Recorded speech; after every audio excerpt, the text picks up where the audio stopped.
itu bisa dilakukan oleh ibu sendiri. Prinsipnya hanya menjaga kebersihan sampai dengan luka itu mengering. Kemudian kalau seksio itu biasanya dirawat ya, atau luka jahitan yang itu perlu dirawat, perlu diganti balutannya. Dipastikan balutannya ini kering, karena kalau luka baru dia masih basah kan, luka baru masih basah, sehingga perlu diganti perbannya sehingga dia tidak kotor dan tidak menyebabkan infeksi.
Pertama, bak instrumen yang DTT berisi ya, isinya, berarti isinya harus DTT juga. Isinya adalah 3 kom kecil ini ya, 3 kom kecil, kemudian ada kasa. Kasa ini secukupnya. Jadi ketika merawat luka itu dilihat kondisi lukanya masih terlalu basah, kotor atau bagaimana. Jadi semakin kotor, semakin basah, semakin banyak kasa yang perlu kita gunakan. Kemudian ada handscoon ya, sepasang, ada duk bolong, ada gunting upheating. Dan gunting upheating ini bentuknya seperti apa nih? Seperti huruf U ya. Nah, ini gunanya untuk mengangkat jahitan. Mengangkat jahitan tuh ujungnya ini kita masukkan ke dalam, kita selipkan ke bawah benang, kemudian digunting atau dicabut. Jadi jahitan itu kan kalau kelima bajunya tahu ya, pinset ada 4, 3 anatomi, 1 chirurgis. Kemarin waktu di semester 1 udah belajar pengenalan alat-alat. Nah, pinset anatomis 3, chirurgis 1, gunting upheating 1, handscoon 1 pasang, kemudian dok bolong. Di luar berarti yang tidak steril itu ada gunting plaster, kemudian ada betadine, ada NaCl, ada plaster yang akan kita gunting nanti, atau lipapik. Kalau di rumah sakit tersedianya ini boleh pakai ini, tapi kalau ini ya sama, fungsinya melekatkan. Jadi nanti Bu mau contohkan gimana pakai plaster, gimana pakai lipapik. Fungsinya sama, cuman tergantung tempat nanti di tempat layanan atau fasilitas kesehatan tersedianya apa, apakah plaster atau lipapik. Fungsinya sama ya. Yang pernah dirawat mungkin kalau dipasang infus kan kita di infus kita ditutup dengan ini rubber capnya ya. Kemudian gunting tadi sudah. Alkohol ini gunanya untuk alkoholnya dimasukkan, maksudnya ada cotton pad dimasukkan ke kom alkohol nanti untuk membuka rekatan plaster, karena biasanya plasternya kan lengket, apalagi kalau udah beberapa hari itu lengket, itu pakai alkohol. Nah, boleh pakai cotton pad dengan alkohol, boleh pakai alkohol set, tergantung tersedianya apa ya. Kalau di sini kan kebetulan tersedianya cotton pad sama alkohol. Kemudian NaCl. Kenapa NaCl ini adalah untuk membersihkan luka? Kenapa kita pakai NaCl untuk membersihkan luka? Nah, ini nanti ya.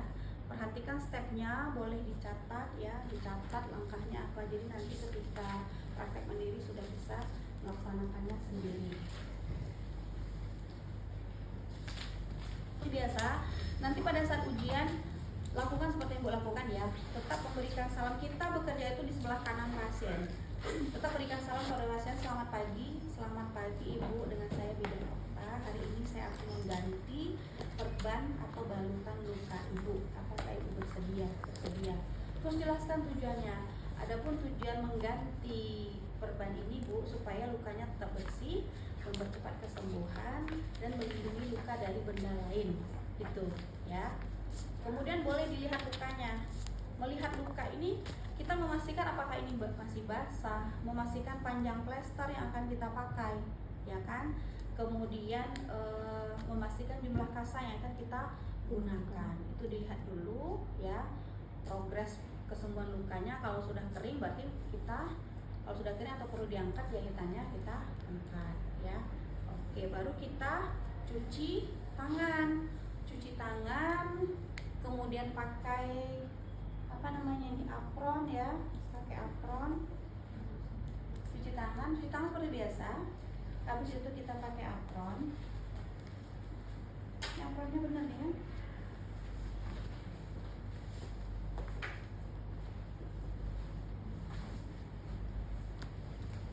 Kok panjang sekali apronnya? Udah sama kayak bahan baju. Sampai ke mata kaki. Oke, kemudian kita siapkan alat-alat kita. Pertama kita gunting dulu plester. Tadi kita udah tahu panjangnya berapa yang kita perlukan.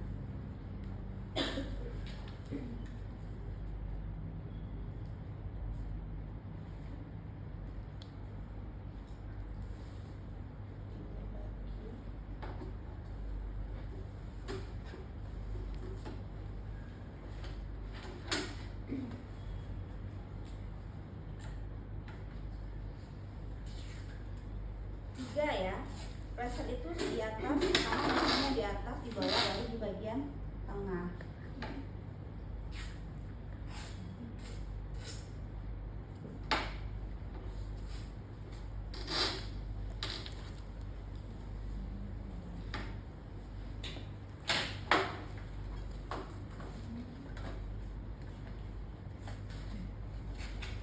Kalau tidak ada plester kita pakai Hipafik. Ini digunting sesuai kebutuhan.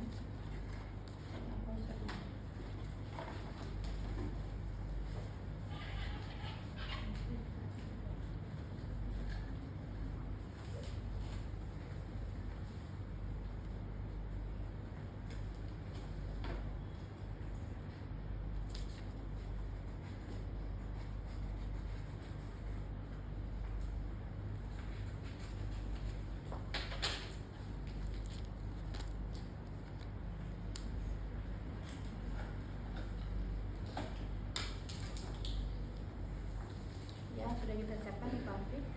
Kemudian kita buka bak instrumen ya,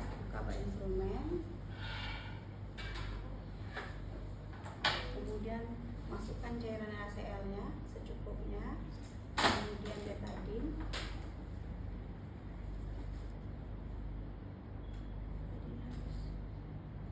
kemudian alkohol ya,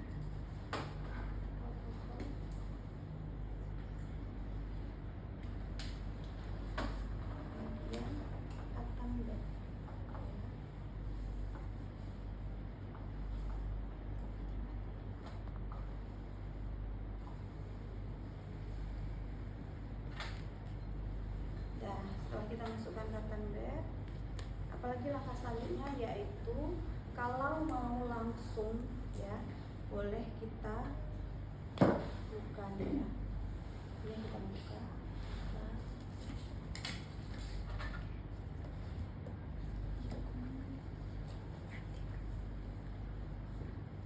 Itu kalau kita pakai cotton bed ya.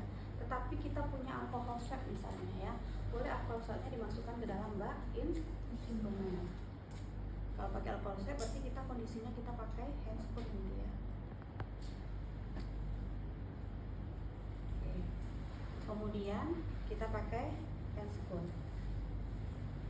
Berarti masih tertutup kalau kita pakai alcohol swab ya.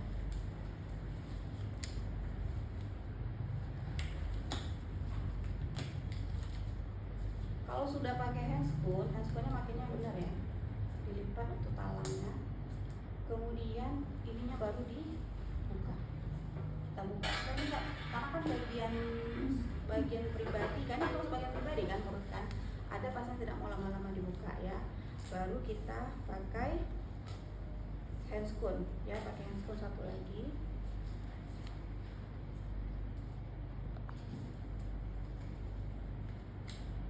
Misalnya nanti handscoonnya baru loh ini.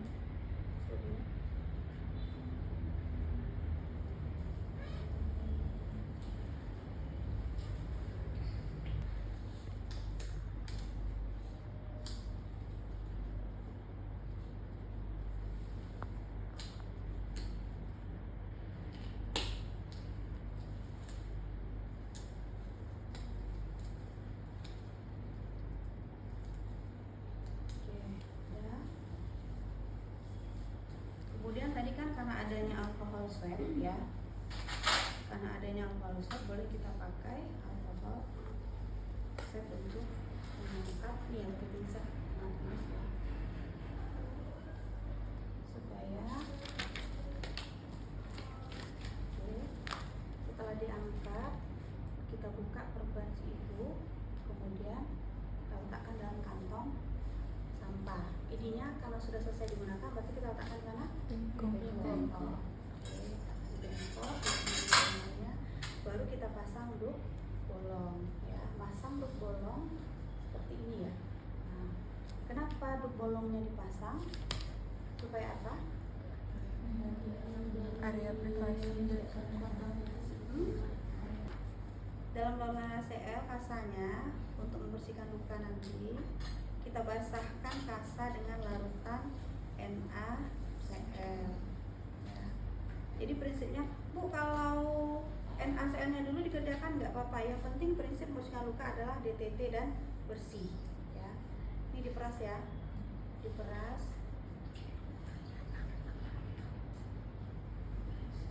supaya nggak becek luka pasien. Tadi misalnya lukanya masih terlalu kotor, berarti dua kita pakai untuk NaCl-nya.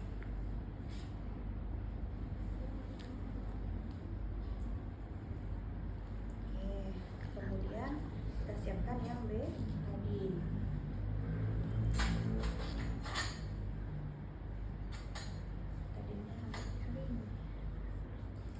Kita peras juga seperti tadi.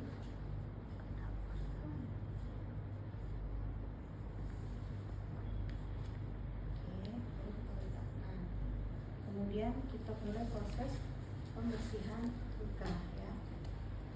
Ininya boleh dibuka ya.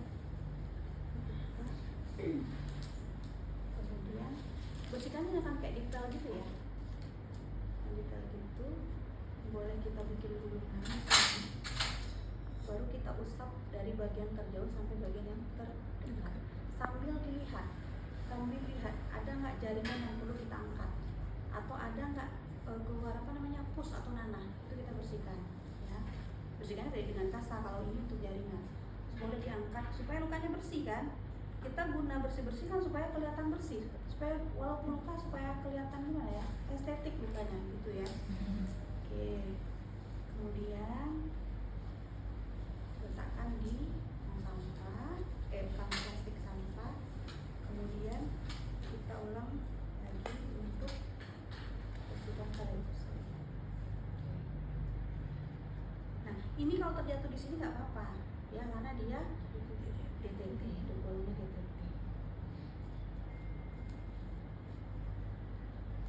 Kemudian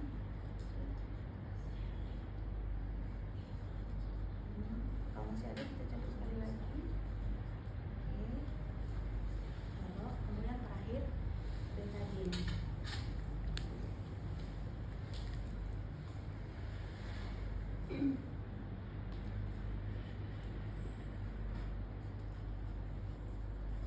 Sambil diajak komunikasi Bu, Bu sakit Bu, tahan sedikit ya Bu ya, ini supaya lukanya bersih gitu kan. Kemudian kalau memang perlu mengangkat jahitan, kita pakai gunting gunting ya, kita gunting ujung simpulnya, kemudian dicabut di sini ya, gunting lagi, diangkat, ini dimasukkan ke bawah benang, kemudian diangkat, terus dicabut sampai bersih. Kemudian terakhir kita oleskan lagi dengan betadine kalau memang jangan angkat jahitan. Baru kita tutup luka. Nah ini lukanya ini kan kasa ini kan ada dua bagian ya. Yang bagian yang mulus satu, yang bagian yang berserabut yang di belakang. Jadi yang kita letakkan ke permukaan luka yang bagian yang mulusnya. Oke. Mulus, kemudian kita tutup karena itu kan jelek kan. Kita tutup satu lagi, saling ketemu. Salah. Jatuh, udah nggak tempel lagi. Kemudian kita tutup supaya dia rapi. Oke. Setelah itu baru kita pasang plester.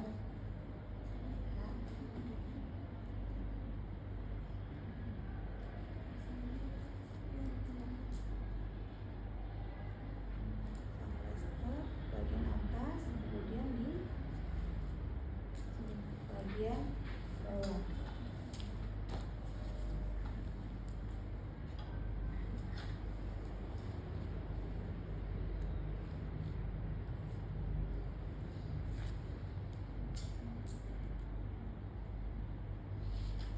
Kemudian terakhir di bagian tengah.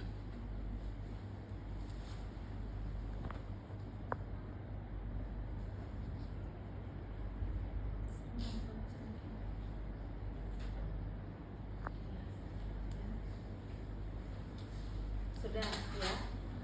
Kalau kita pakai Hipafix, berarti kita tempelkan dengan, jadi cukup satu aja ya. Ibu mempraktekannya bagaimana plester, bagaimana Hipafix. Jadi tapi nanti kalau ujian, kalau pakai plester silahkan, kalau pakai Hipafix silahkan, jangan dua-duanya.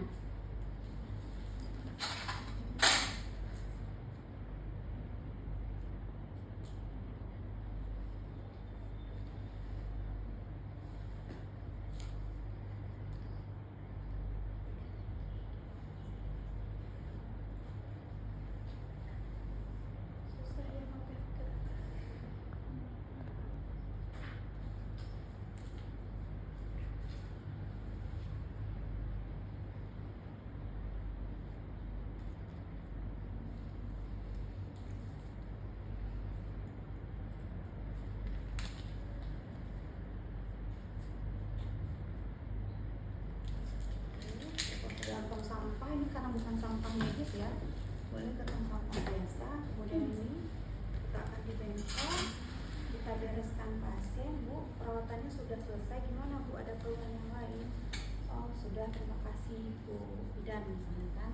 Kemudian semua alat yang kita pakai yang terkena cairan berarti kan bengkok juga termasuk ya. Itu kita lakukan proses perendaman, dilakukan proses selama 10 menit. Apa nama prosesnya? Dekontaminasi. Walaupun bengkok ini tidak harus DTP, tapi karena dia kena cairan, itu harus direndam juga ya. Kemudian kita bereskan si ibu, kita bereskan alat kita, terakhir kita lakukan proses dekontaminasi. Proses terakhir adalah mencuci sarung tangan dengan larutan klorin, kemudian lepaskan secara terbalik. Kemudian baru dilanjutkan dengan proses cuci bilas, mengeringkan sama dekontaminasi tingkat tinggi. Tuh. Kalau dilihat pengerjaan perawatan lukanya gampang kan?